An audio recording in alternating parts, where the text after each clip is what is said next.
Alright, so today I want to introduce you to the Ultrafly ball python. The Ultrafly consists of the Super Pastel, the Fire, and the Yellow-Bellied. It's a really bright and flashy snake. It's pretty amazing. And it really builds on the Firefly. The Firefly is a really simple combination, consists of the Fire and the Pastel. And kind of the cool thing I like about the Firefly is they're really bright and flashy as a young snake, and as they age and mature, they usually keep a lot of the bright yellow and a lot of the high contrast. I've seen some adult Fireflies that are really impressive. And if you actually take 2 copies of Pastel and work it into a Firefly, you get the Superfly, which looks like a Firefly except it has a really crazy jumbled up pattern. And if you actually add Yellow-Bellied to the mix, it really brightens and enhances the Superfly, and that is what is called the Ultrafly. So in this video, I want to jump over the internet and I want to show you the amazing potential of the Ultrafly ball python. Alright, so I'm going to jump over here on Morphmarket.com and I want to start with the genes that make up the Ultrafly. And the first one I want to start with is pretty much the building block of the Ultrafly, like the base foundation, and that is the Super Pastel. This is what a Super Pastel looks like, a really bright and flashy snake, and it really depends on the line of pastel that you start with. Sometimes the Super Pastels can be kind of browned out and sometimes they can be really super flashy. This is probably the brightest Super Pastel that I've seen, really amazing.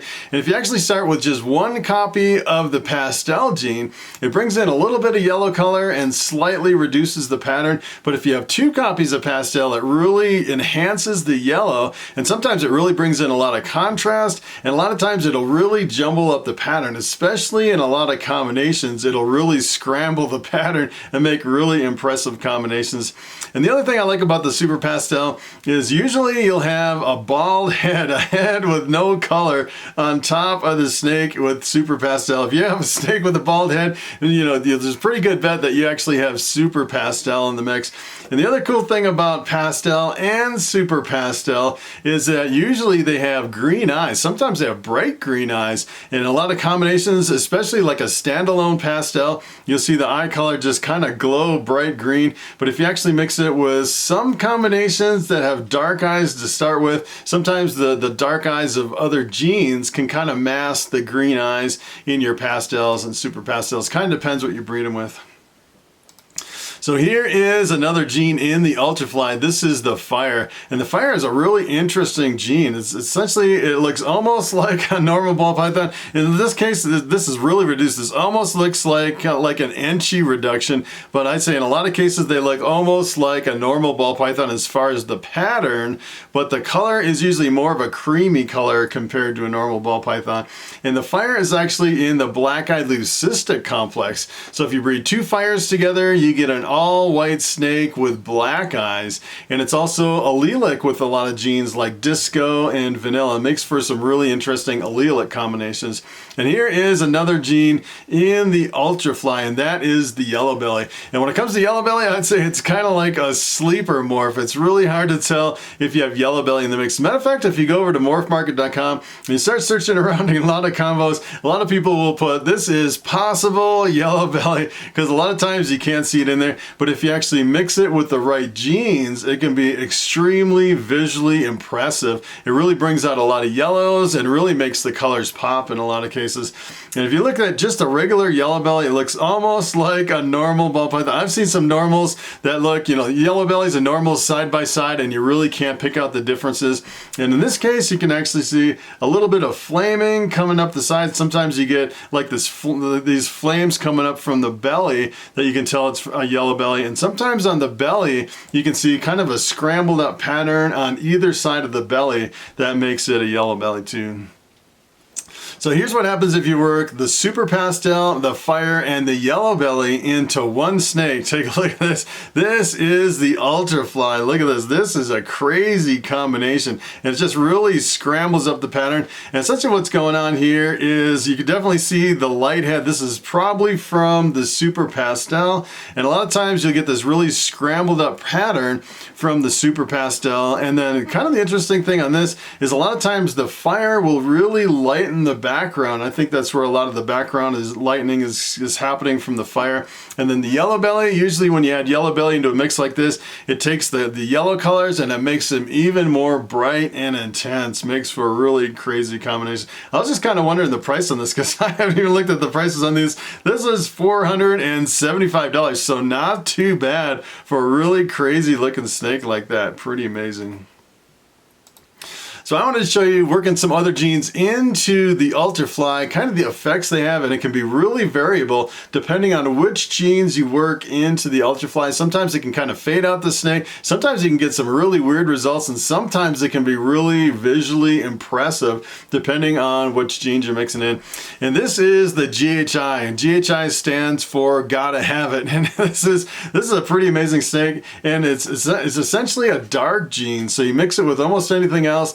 And a lot of times you'll end up with combinations that have a really dark background. And the GHI is also a pattern enhancer. It really scrambles up the pattern in a lot of cases. So you mix GHI with a lot of combos and it'll really jumble up the pattern and darken the background.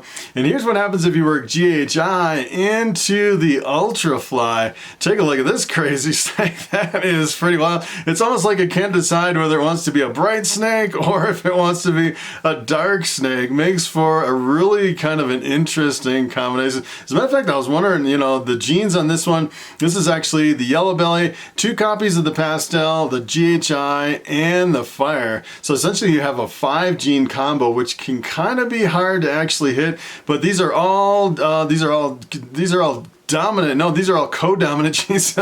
You actually breed this to something else and you can actually reproduce it. So in the dominant versus co-dominant, essentially if it's dominant, you don't get the super, but if it's co-dominant, you get the supers. And all these, you can have a super yellow belly, a super GHI, and a super fire. And speaking of supers, as a matter of fact, if you actually bred this to another Ultrafly, you could technically get, this one actually has yellow belly in the mix. So if you breed yellow belly to yellow belly, you get an ivory, which is an all-white snake. And if you breed fire to fire, you get an all-white snake with black eyes. So, you know, a lot of times if you get the white snakes, it can completely mask all the other genes, which can be kind of, you know, frustrating, especially with the double whammy here with the yellow belly and fire. So if you're actually working with the Ultrafly, you may not want to breed it with anything that has yellow belly or fire, or you could end up with the all-white snake. And some people want the all-white snake, but in a lot of cases, if you have multiple genes in the white snake, a lot of times you can't see the other genes in the snake. So here is the vanilla. The vanilla is kind of an interesting gene. It's really similar to fire. If you put vanilla and fire side by side, a lot of times you can't tell the difference. Although if you breed 2 vanillas together, instead of getting an all-white snake with black eyes like a super fire, you get a really scrambled up pattern, the super vanilla, which is pretty amazing. And the vanilla is also allelic with fire, which kind of complicates things a little bit more. So here's what happens if you actually work vanilla into the Ultrafly. Take a look at this, and this is a really crazy effect. And essentially what you're getting here is you're getting a vanilla cream, because you have the vanilla and the fire that come together as an allelic complex, which really scrambles up the pattern. And so it's like a vanilla cream with the super pastel and the yellow belly added to a vanilla cream. Makes for a really amazing combination. So here is the Calico. The Calico essentially brings up a lot of white along the sides of the snake. And the Calico, a lot of people think it's the same thing as the sugar. Pretty much interchangeable as far as I've seen. Yeah, I've seen a lot of sugars that look almost exactly like most of the Calicos. Some people think they're different lines of the same gene. And here's what happens if you were a Calico into the Ultrafly. Take a look at this. This is a really interesting effect. As a matter of fact, I actually just produced some hatchlings with Calico in the mix. And I'm getting a lot of really faded out snakes like this. Really crazy, especially when you have a lot of genes in the mix and you add the Calico. Sometimes it can really fade it out. And I'd say most of the times when you're adding Calico, it really brings up, you know, the white just on the sides of the snake. But sometimes it can have a really dramatic effect and change the whole appearance. So here is the spot nose, and when it comes to spot nose, I usually think of the spot nose clown, which is a really impressive combo, or the spot nose leopard. If you mix leopard with spot nose, you make some really crazy high contrast snakes with really scrambled out patterns. Probably the best combination that you can make with spot nose, combining it with leopard. And here's what happens if you work spot nose into the Ultrafly. Take a look at this. This is really crazy. This is really jumbled up, and essentially what you're doing is you're taking the spot nose into kind of a scrambled up pattern, and you're scrambling it up even more. The spot nose is a really strong pattern enhancer, really, kind of jumbles it up. It's kind of interesting how light this combination is. Sometimes you can get really high contrast, and sometimes when working the different genes into the mix, sometimes you can get kind of a faded out snake, which is kind of an interesting anomaly. So here is the clown. When it comes to king of combos for recessives, I say clown is probably the winner. You mix anything with clown and you get some really crazy results, especially if you work pastel or super pastel into the clown. You have some really crazy unexpected results. And clown is a recessive gene, so you actually need 2 copies of clown for visual, which makes it a little bit more tough to actually hit. So you actually will need a super pastel and the 2 copies of the clown gene to actually work it into the Ultrafly. So here's what happens if you work Ultrafly into a clown. Take a look at this crazy snake. That is really insane. And the clown combos always sell for a lot of money. I haven't even looked at the prices. It's kind of funny. A lot of times I'll go through these presentations and a lot of people say, hey, what were the prices? I want to know if I can actually afford that. And this one, you probably can't afford, all these genes mixed in with clown. And let's take a look at the price here. This one's pretty amazing, actually. $895. I would have expected a lot higher of a price. As a matter of fact, this one's still for sale. By the time you're watching this video, this might be sold, so I'm gonna probably jump on this. As a matter of fact, I might actually jump on this before we actually post this video. That is a pretty amazing price for a Yellow-Bellied super pastel fire clown. That is pretty amazing.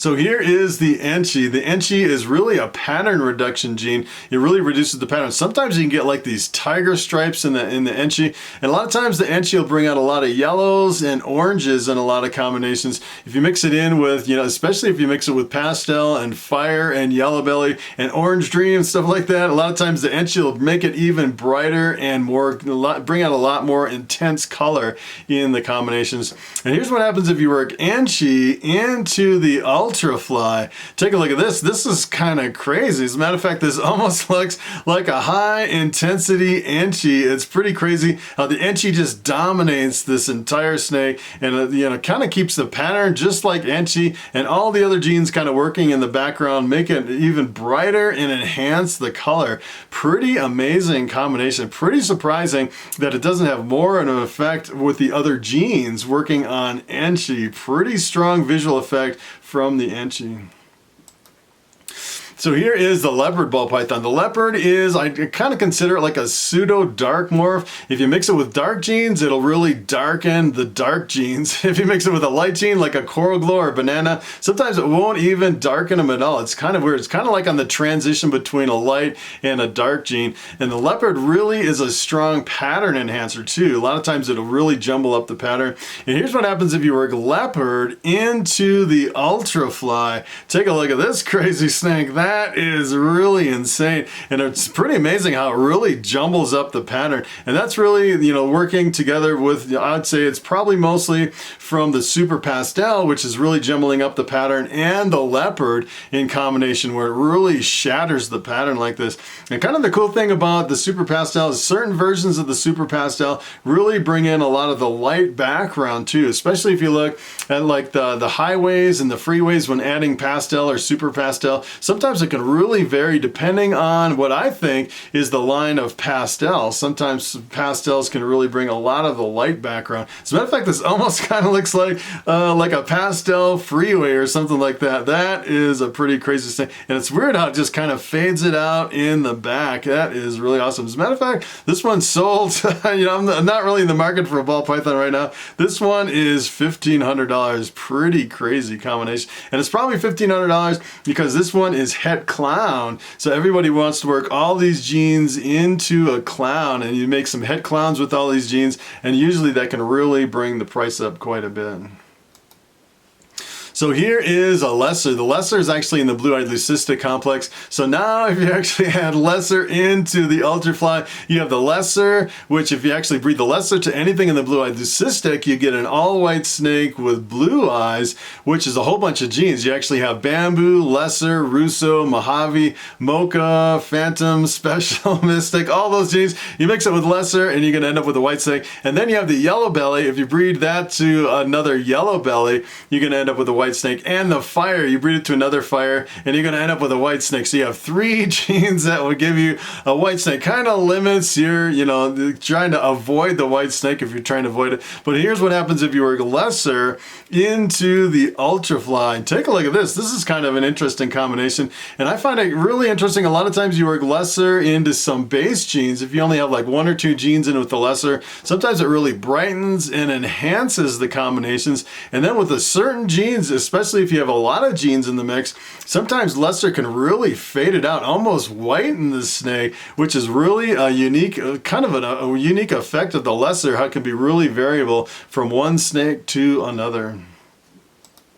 So here's the last one I want to show you, and this is going to kind of blow your mind. This is actually the black pastel. And the black pastel is actually another dark morph. If you breed 2 black pastels together, you get a super black pastel, which is a completely patternless, almost jet black snake, which is pretty amazing. And here's what happens if you work black pastel into the Ultrafly. Take a look at this. This is completely different than everything we looked at. This is a silver snake. And you're probably scratching your head, what in the world, how did we get a silver snake by adding black pastel? Essentially what you're doing is you're adding black pastel to the super pastel, which gives you the silver streak, which is a really visually dominant snake. It's a really visually dominant appearance, and a lot of times the silver streaks can be really super silver, and the silver streak is pretty much dominating all the other genes in the mix. So the leopard kind of breaks it up just a little bit, and then you get the yellow belly and the fire kind of hiding out in the background. You can't see much of an effect on those,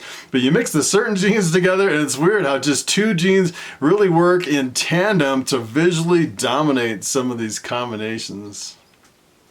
All right, so it is time for the question of the day. And Justin Trouble asks, how long does a female ball python hold her eggs before she lays a clutch of eggs? And that is a very good question. As a matter of fact, I actually have an ultrasound machine, and I can look inside of the belly of a female ball python, one that has never been with a male. And believe it or not, there's actually immature eggs in that female. And pretty much all ball pythons that I've seen, almost all the times you see immature eggs, we call those follicles.